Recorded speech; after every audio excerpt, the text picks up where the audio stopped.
అందులో సీట్ రావటం great achievement. National institute లో చేరాలని చాలా మంది చిన్ననాటి నుంచే కలలు కంటుంటారు. పగలనక రాత్రనక కష్టపడి చదువుతారు. సీట్ వచ్చిందంటే ఆ ఆనందానికి అవధులుండవు. కానీ ఇదంతా నాణానికి ఒకవైపు మాత్రమే. మరి ఇంకోవైపు ఏం జరుగుతోంది? కాలేజీలో చేరకముందు ఉన్న ఉత్సాహం ఆ తర్వాత ఉంటోందా? అసలు నిట్ ఐఐటీలో ఏం జరుగుతోంది?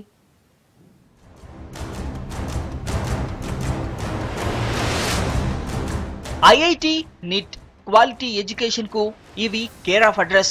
కానీ ప్రస్తుతం ఇవి ఒత్తిడి ఫ్యాక్టరీలుగా మారిపోయాయి.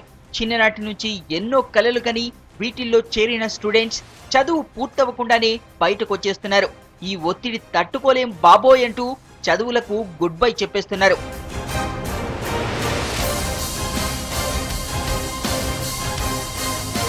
దేశంలో 30 నిట్లు 19 ఐఐటీలు ఉన్నాయి. వీటిలో ప్రతి ఏటా 25,000 మందికి పైగా స్టూడెంట్స్ అడ్మిషన్ తీసుకుంటున్నారు. వీటి నిర్వహణకు కేంద్ర ప్రభుత్వం కూడా భారీగానే నిధులు ఖర్చు చేస్తోంది. అయితే చాలా మంది స్టూడెంట్స్ కు ఇవి విద్యా కేంద్రాలుగా కాకుండా స్ట్రెస్ సెంటర్స్ గా మారుతున్నాయి. దీంతో ప్రతి ఏటా వేలాది మంది స్టూడెంట్స్ నేషనల్ ఇన్స్టిట్యూషన్స్ నుంచి బయటకు వెళ్లిపోతున్నారు.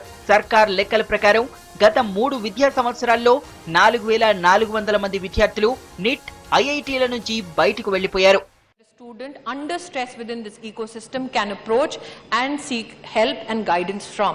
Insofar as particularly Adarniya Thambi Durai ji's question with regards to IIT Kanpur, IIT Kharagpur, Delhi and Roorkee as to why there is a large surge of dropouts from these 3 institutions, I would like to assure him that apart from these 3 institutions, even Mumbai, these institutions, the department has communicated to the reasons as to why they feel there is such a large number of dropouts, and I'm sure that the institutions will respond to the government of India soon. 2012-13, 2014-15 academic year మధ్యలో 2,060 మంది విద్యార్థులు ఐఐటీలకు good bye చెప్పారు. 2014-15 academic year లో 757 మంది, 2013-14లో 697, 2012-13లో 606 మంది Indian institute of technology నుంచి బయటకు వచ్చేశారు. ఐఐటి రూర్కీ నుంచి అత్యధికంగా 228 మంది, ఖరగ్పూర్ నుంచి 209, ఢిల్లీ నుంచి 169 మంది స్టూడెంట్స్ బయటకు వచ్చారు. అయితే ఐఐటి మండి, జోధ్పూర్, కాన్పూర్, మద్రాస్, రోపర్లో 2014-15 విద్యా సంవత్సరం ఒక్క డ్రాప్ అవుట్ కూడా నమోదు కాలేదు.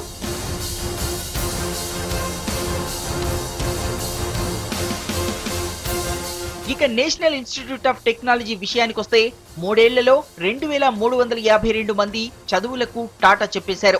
2014-15లో 717 మంది, 2013-14లో 785, 2012-13లో 850 మంది ఇళ్లకు వెళ్లిపోయారు. అయితే ఉద్యోగాలు రావడం, వేరే కాలేజీలకు వెళ్లడం, హెల్త్ ప్రాబ్లమ్స్ కారణంగా విద్యార్థులు బయటకు వెళ్తున్నట్లు కేంద్ర ప్రభుత్వమే చెబుతోంది.